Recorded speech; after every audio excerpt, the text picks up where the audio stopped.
마가복음 3장으로 가겠습니다. 마가복음 3장 1절로 6절.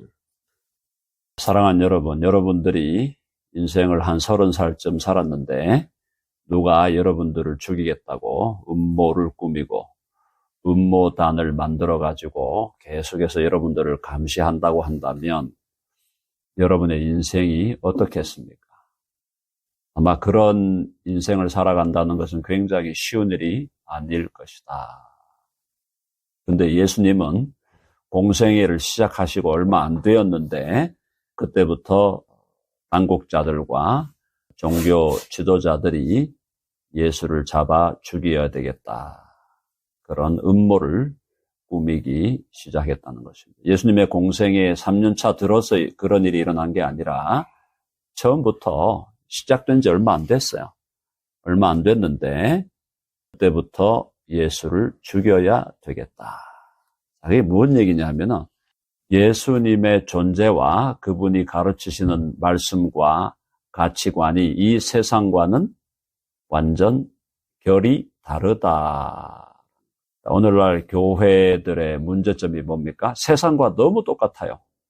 교회가 세상과 구별이 안 됩니다. 세상과 똑같아요. 그러니까 교회는 본질적으로 정체성을 잃어버리기도 했지만은 매력을 잃어버린 겁니다. 교회가 뭐가 있어? 뭐 그런 질문도 요즘 세상 사람들이 던지지도 않겠지만은 그런 의식을 가지고 질문을 던지더라도 교회가 뭐가 도대체 다른 점이 뭐지? 무슨 특징이 있고 개성이 있어가지고 나를 끌고 갈 만한 내 마음과 내 생각과 내 존재를 attract 할 만한 뭐가 있는데. 근데 이 땅에 오신 예수님의 삶이나 존재는 전혀 이 세상의 가치관과는 달랐다는 것입니다. 그러니까 잡아 죽이려고 하는 거예요. 자, 이런 점에서 우리 그리스도인, 오늘날의 그리스도인이나 교회는 우리의 색깔과 우리의 냄새를 다 잃어버렸다. 뭐 이렇게 얘기하면은 너무 과한 얘기가 아니냐. 그렇죠. 100% 다 잃어버렸다라고 말할 수는 없겠지만은 많은 부분이 교회와 세상에 구별이 안 됩니다. 교회에 와보니 세상과 똑같고 세상에 가보니 그냥 그렇고, 그리고 많은 사람들이 교회에 왔을 때 자기들이 와서 교회의 일원이 될 때 자기들이 어떻게 바뀌어야 되고 어떻게 변화되어야 하는가에 대해서 의식이 없어요. 와서 그냥 세상에서 하던 짓을 그대로 와서 교회에서 하고 소리 지르고 싸우고 난리를 지깁니다. 그래도 교회가 가만히 있으니까. 왜? 교인들이 와야 헌금이 모이고 헌금이 모여야 또 생계도 유지되고 뭐 북적북적 되고 해야 쉽게 말해서 교회를 시장판으로 만들어 놓는 거예요. 여러분들이 잘 아시다시피 우리 덴버 드림교회는 그런 교회를 하자고 하는 게 아니라는 거 잘 아시죠? 사람이 많이 모여서 으쌰으쌰 하는 그것이 주된 목적이 아니고 하나님께서 주신 사명과 목적을 따라 우리의 정체성을 따라 살아가는 것이 우리 교회의 존재 목적이다. 우리 교회도 그렇게 하지 않으면 세상 교회로 무슨 소망이 있겠습니까? 그래서 우리 각자가 잘났다 그런 얘기가 아니고 우리는 더 진지하게 신앙생활하고 진지하게 교회 생활을 해야 된다. 예수님이 그렇게 사신 거 아닙니까? 예수님의 정체성이 그랬다는 거죠. 자, 드디어 안식일 날 병자를 고칩니다. 3장 1절. 예수께서 다시 회당에 들어가시니 한쪽 손 마른 사람이 거기 있는데, 그래서 사람들이 예수를 고발하려 하여, 고발한단 말은 고발도 되고 정죄라는 말도 됩니다. 사람들이 예수를 고발하고 정죄하려 하여 안식일에 그 사람을 고치시는가 주시하고 있거늘. 그래서 이전에 안식일에 예수님이 환자를 고치기도 하시고 했던 전력이 지금 있어요. 이게 처음은 아닙니다. 근데 어쨌든 안식일에 자꾸 병자를 고치고 하니까 이게 이제 이 종교 지도자들한테는 바더가 되는 겁니다. 친구가 지금 도대체 뭘 하고 있는 거지? 이렇게 하면서 이제 감시를 하고 있는 상황에서 자, 예수를 고발하려 하여 안식일에 그 사람을 고치시는가 주시하고 있거늘. 예수님이 안식일에 그 병자를 고쳐야 이제 잡아 죽이는 빌미가 생기잖아요. 그죠? 이거 잘 됐다. 완전히 이제 이건 걸어가지고, 목줄에 걸어가지고 그냥 죽여도 되겠다. 그런 빌미를 주는가 안 주는가 주시하고 있었다. 아주 관심을 가지고 응시하고 있는 겁니다. 저 예수가 이제 저 환자를 고칠 것인가 말 것인가. 안식일인데 저 환자가 지금 보이는데 예수가 저 사람을 고칠 것인가 말 것인가. 예수님은 어떻게 하시겠습니까? 당연히 고치시는 거죠. 당연히. 3절 다 같이 읽어봅니다. 시작. 예수께서 손 마른 사람에게 이르시되 한가운데에 일어서라 하시고 4절이 핵심이죠. 시작. 그들에게 이르시되 안식일에 선을 행하는 것과 악을 행하는 것, 생명을 구하는 것과 죽이는 것 어느 것이 옳으냐 하시니 그들이 잠잠하거늘. 손 마른 사람에게 이르시되 한가운데에 일어서라. 이거 뭡니까? 그 무대의 중심에 세우는 거죠. 무대의 중심에 세운다는 것은 예수님이 이 사람을 치유하는 것을 숨기지 않겠다는 거예요. 공공연하게 치유하시겠다라는 거예요. 그러면은 이 시대를 이끌어가는 이 종교 지도자들에 대해서 아주 뭡니까? 아주 드라마틱하게 저항을 하겠다. 저항을 하겠다. 한번 해봅시다. 저항자. 예수. 예수님은 그 시대의 타락한 종교 지도자들에 대하여 저항하시는 분이었다. 그게 루터의 정신이에요. 마틴 루터의 정신. 저항하는 겁니다. 잘못된 관행과 전통과 교리가 있는데 그것에 대해서 그냥 대충 얼버무리면서 맞춰가겠습니다. 그게 아니고 저항을 한다. 특별히 이제 기독교의 근본 진리가 무너졌잖아요. 근본 진리가. 근본 진리가 오직 믿음으로 오직 은혜로 구원받는다는 것인데 그 근본 진리가 무너진 상황에서 교회와 타협한다는 것은 있을 수 없다는 얘기죠. 예수님이 그 시대의 저항자로 지금 서신 것입니다. 그러면서 묻습니다. 안식일에 선을 행하는 것과 악을 행하는 것, 생명을 구하는 것과 죽이는 것 어느 것이 옳으냐 하시니 그들이 잠잠하거늘. 대답을 못해요. 대답을 못해. 어제 말씀드렸듯이 안식일이 사람을 위해 있습니까? 사람이 안식일을 위해 있습니다. 안식일이 사람을 위해 있는 거죠. 그럼 안식일 날 사람을 구해야 될까요? 아니면 버려야 될까요? 구해야 되죠. 안식일에 사람을 고쳐야 될까요? 그냥 병들어서 병이 악화되게 해야 될까요? 고쳐야 되는 거죠. 그러니까 안식일에 선을 행하는 것과 악을, 그래서 선을 행한다는 것은 사람의 유익을 구한다 이 말입니다. 선을 행한다는 것은 그 사람의 유익을 구하는 것이고 생명을 구하는 것은 위험에 처한 자를 구출하고 병든 자를 치료하는 겁니다. 어느 것이 옳으냐? 당연히 선을 행하고 생명을 구하는 것이 옳은데 아니 그걸 답을 못하고 있어요. 답을 못하는 이유가 여러 가지가 있죠. 일단 먼저 잡아 죽여야 되는데 일단 그게 그 마음이 중심이 그 생각의 중심이고 두 번째 이거 대답을 어떻게 해야 되나. 그죠? 여기서 선을 행하는 것과 생명을 구하는 것이 옳습니다라고 얘기하면은 자기들이 예수를 잡아 죽이려는 그 음모가 근원에서 무너지게 되는 거죠. 그러면 대답을 못하고 있는 거예요. 묵묵부답. 근데 거기에 주님이 그들의 마음이 완악하다 그랬어요. 5절요. 다 같이 시작.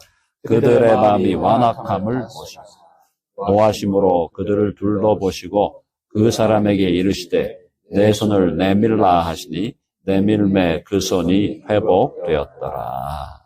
아멘이죠. 그들의 마음이 완악하다. 이게 완전히 악하다 이 말이죠. 완전히 악하다.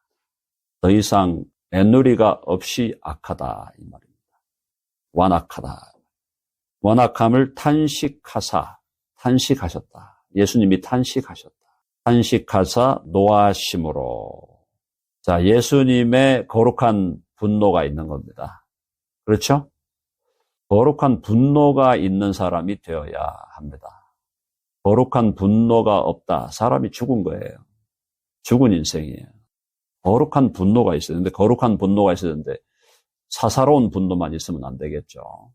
사사로운 분노만 있고, 불평만 하고, 짜증만 내면, 그거는 아무 의미가 없어요. 그거는 열매도 없고, 임팩이 없는 거예요. 거룩한 분노가 있어야 됩니다. 거룩한 분노. 여러분, 아멘 하시죠? 여러분에게 있는 거룩한 분노는 뭡니까? 거룩한 분노를 갖고 계세요? 이것도 좋고 저것도 좋고 그냥 대충 살면 되겠다. 그 사람 이미 죽은 겁니다. 그렇게 인생 살아봤자 아무 의미도 없고 가치도 없고 임팩트도 없는 인생. 사나 죽으나 살아있으나 죽어있으나 똑같은 인생. 인생이 살아있다는 것은 거룩한 분노를 갖고 있어야 돼요. 거룩한 분노. 정말 그게 뭐냐? 의에 줄이고 목마른 자가 되는 겁니다. 의에 줄이고 목마른 자가 되는 겁니다. 거룩하게 분노할 줄 아는 사람이 살아있는 사람이에요. 예수님을 너무 유약하게 그립니다. 요즘에는요. 예수님은 뭐 다가와가지고 그냥 양들이나 안고 그냥 토닥토닥거리는 분으로 그려요. 예수님. 가톨릭은 예수님을 그냥 마리아의 품에 안겨있는 베이비로 그리고 있어요. 기독교를 완전히 쫄로 만들어버리는 거예요. 예수님을 목자로만 그리는 사람이 있어요. 가면서 그냥 양 먹을 거나 주고. 그런 분이 아니에요, 예수님. 그런 분이 있지, 그런 부분이. 그거는 코끼리 한 다리밖에 안 돼요.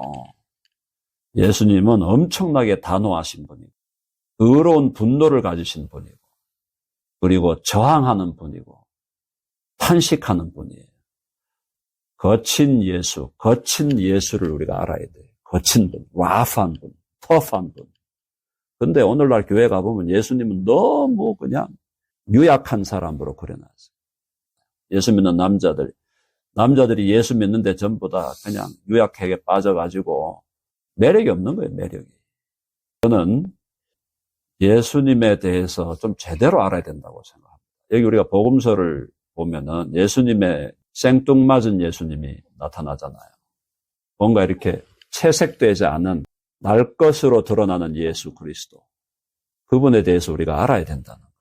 예수님은 너무나 당당한 분이었고 거침없이 당신의 사명을 살아내는 분이었어요. 이런 부분이 너무 막 영어로 domesticate라는 것은 길들이는 거예요. 예수님도 길들여버려. 교회 안에서 예수님도 길들여버려. 예수님 욕까지만 하세요. 예수님 더 하시면 안 됩니다. 뭐 하는 거예요? 여기까지만 예수님 하세요. 그 다음부터는 예수님 그만하세요. 교회가 그렇게 돼가고 있는 거예요. 자, 거기 다시 보시면 5절에 그들의 마음이 완악함을 탄식하셨다. 노하셨다. 분노하시는 예수 그리스도. 그 예수님의 진노의 절정이 성전에 가서 채찍을 들고 성전에 있는 장사꾼들을 몰아내는 예수 그리스도. 얼마나 멋있습니까? 얼마나 멋있어요. 채찍을 들고 막 치면서 뭘 팔겠다고 만들어 놓은 걸 막 뒤엎으면서 성전을 강도의 불혈로 만들었다. 소굴로 만들었다. 자, 완악함을 탄식하사 노하심으로 그들을 둘러보시고 그 사람에게 이르시되 네 손을 내 손을 내밀라 하시니 내밀매 그 손이 회복되었더라. 이걸 이제 드라마타이즈를 하면 이제 쾅쾅쾅 나오는 거예요, 음악이. 예수님이 환자를 쫙 치료하는데 그때 종교 지도자들의 얼굴을 쫙 보여주면서 그죠? 이놈 잡아 죽여야 되겠다. 어떻게 보면은 죽음을 재촉하시는 예수 그리스도. 죽음을 재촉하시는 예수 그리스도. 자, 이 환자를 치유하시는 예수님은요, 여러 의미가 있죠. 오늘 여기서 이제 여러 가지 다른 의미들을 좀 포커스하지만 여러 의미가 있습니다. 환자를 치유하시는 예수 그리스도. 죽은 자를 살리시는 메시아죠. 메시아의 자기 증언입니다. 해봅시다. 메시아의 자기 증언. 네, 내가 메시아라는 걸 드러내는 거예요. 즉시로 났잖아요. 뭐 기도하고 이런 게 없잖아요. 기도해갖고 뭐 일주일 기도하고, 뭐 한 달 기도하고, 무슨 병원에 가가지고 뭐 한 일주일 입원하고, 이게 아니잖아요. 그냥 그 즉시로 병이 낫지 않습니까? 이거는 누구도 흉내를 못 냅니다. 누구도 흉내를 못 내는 일이에요. 누가 흉내를 냅니까, 이런 일을. 교회 2000년 역사 동안에 신유의 은사를 받았다고 하는, 자칭 타칭 신유의 은사를 받았다고 하는 사람이 수없이 많이 나왔는데, 그 사람들이 설령 기도해가지고 어떤 사람 병이 나았다고 한들 이렇게 즉각적으로 낫는 경우는 없어요. 만약에 그런 사람이 있다 그러면 그거는 지가 짜내가지고 쇼를 한 거지. 그렇게 쇼를 하는 사람은 많았죠. 지금도 있고. 즉시로 낫는 경우 불가능한 얘기. 그리고 죽은 자를 살려내는 것. 그분이 하나님이시고 메시아이시기 때문에 가능한 일이었고, 그걸 드러내는 거죠. 내가 메시아다라는 걸, 내가 하나님의 아들이라는 걸 드러내시면서, 그러면서 또 주님의 긍휼과 자비, 긍휼과 자비의 관점에서 볼 때 분노가 나오는 겁니다. 그러니까 거룩한 분노와 그 마음에 또 긍휼과 자비는 같이 공존하는 거죠. 공존하는 거죠. 함께 있는 거예요. 자비와 긍휼의 마음이 거룩한 분노와 함께 했다라는 거죠. 6절 읽어봅니다. 시작. 바리새인들이 나가서 곧 헤롯 왕과 함께 어떻게 하여 예수를 죽일까 의논하니라. 바리새인들이 누굽니까? 그 시대에 그야말로 종교 지도자, 민중이 따르는, 민중의 어떤 면에서 무조건적인 존경을 받는 종교 지도자들 아니겠어요? 이 바리새인들이 예수님을 죽일까 의논하는. 헤롯 당은 이제 요거는 정치적인 집단이죠. 그러니까 바리새인은 종교적인 지도자들이고, 헤롯 당은 헤롯의 왕정을 강화하려고 하는 정치 세력이죠. 그러니까 이제 이거는 뭐냐면은 일단은 예수님을 많은 군중이 따라다니니까 두 가지 위협이 된 거예요. 종교적 위협. 종교적 위협은 뭐냐면 예수님이 기존의 종교 체제와 전혀 다른 지금 삶을 살아가고 다른 사역을 하고 다른 메시지를 전하니까 기존의 종교 세력, 종교 체제에 대해서 위협이 된 거고요. 헤롯 당에 대해서도 위협이 된 것은 이 사람이 자칫 잘못해서 만약에 헤롯에 대해서 반대하는 입장을 취했을 때 군중이 반헤롯주의로 변화될 수 있는 것이죠. 왜냐하면 헤롯이 유대를 다스리는 그 정통성이 약하거든요. 왜냐하면 헤롯은 유대인이 아니었어요. 이 사람은 이방인이에요. 그러니까 유대인의 세계로 볼 때 자기를 다스릴 정통성이 없는 사람인데 로마와 결탁해가지고 자기가 통치권을 잡은 거니까. 그래서 이 사람들에게 어쨌든 자기가 이 사람의 인심을 사기 위해서 온갖 노력을 한 사람인데 예수가 나타나가지고 예수님이 헤롯에 대해서 긍정적이었습니까? 아니죠. 예수님이 뭐 정치 혁명을 하기 위해 오신 분은 아니었지만은 예수님이 헤롯에 대해서 그렇게 좋은 얘기 하신 적이 한 번도 없어요. 헤롯을 여우라 그랬지, 여우라고. 예수님이 헤롯을 여우라고 한 번 얘기하신 적. 그러니까 그 시대의 정치권에 대해서도 예수님이 은근히, 부정적인 이런 뉘앙스를 주니까 정치적 위협이 되고 종교적 위협이 되니까 정치 세력과 종교 세력이 결탁을 해갖고 예수를 잡아 죽인다. 이 헤롯 당은 사실은 더 깊이 들어가면 로마의 시저를 따르는 사람들하고 어쨌든 결탁이 돼 있는 겁니다. 이 정치 세력과 종교 세력이 연합해서 연합군을 만들어갖고 예수 그리스도를 잡아 죽이려고 했다. 우리는 어떻게 살아야 될 것인가? 한번 해봅시다. 색깔을 내면서 살자. 사랑하는 여러분, 인생 얼마 안 남았습니다. 진짜 얼마 남았습니까? 인생 얼마 안 남았어요. 색깔을 더욱 내시기를 바랍니다. 내가 예수 믿는 인간이야. 이거 왜 이래? 좀 색깔을 내세요. 색깔을 내시고 집에서 남편들에게 눌려있지 말고 제발 좀. 남편이 뭐예요? 여러분을 구원하는 사람입니까? 남편이? 여러분의 구원자입니까? 뭐 여러분의 무슨 영적인 지도자입니까? 약간 우스갯소리로 말씀을 드리는 이유는 본질을 직시하자는 거예요. 지금 인생 얼마 남았다고 색깔 내고, 그리고 이거는 나 타협 안 돼. 이건 나 타협 안 돼. 타협하지 마시고, 여러분 아시겠죠? 무슨 얘기인지. 내 색깔을 당신이 제대로 알고 살아야 돼. 그렇게 얘기하시죠. 내 색깔이 있어. 나라는 존재는 이런 존재야. 존재를 주장하면서 사셔야 된다, 이 말이에요. 예수님이 당신의 존재적 정체성을 드러내는 그 순간에 세상은 달려들어 잡아 죽이려고 한다는 것. 이걸 우리가 이해할 때 내가 예수 믿는 사람으로 이 땅을 살아간다는 것은 그 자체가 흥미진진한 겁니다. 색깔을 드러내고 사셔야 됩니다. 숨기지 말고. 자, 해봅시다. 내 색깔대로 인생을 살아가자. 아멘 하시죠? 그렇게 사셔야 돼요. 그게 인생을 제대로 사는 거지. 엄밀하게 말해서 우리의 신랑은 예수님이에요. 진정한 영원히 함께 할 신랑이 예수님인데 인생 여기서 오래 살아봤자 결혼해가지고 아무리 오래 살아봤자 75년이요. 75년. 25에 결혼해가 100살까지 같이 살아도 75년밖에 못 살아요. 75년 살 남편 거기에 매이면 안 돼요. 주님이 내 남편이다 생각하고 그런 자세로 자기 색깔을 내면서 살아가는 우리 모두가 되기를 간절히 바랍니다. 네.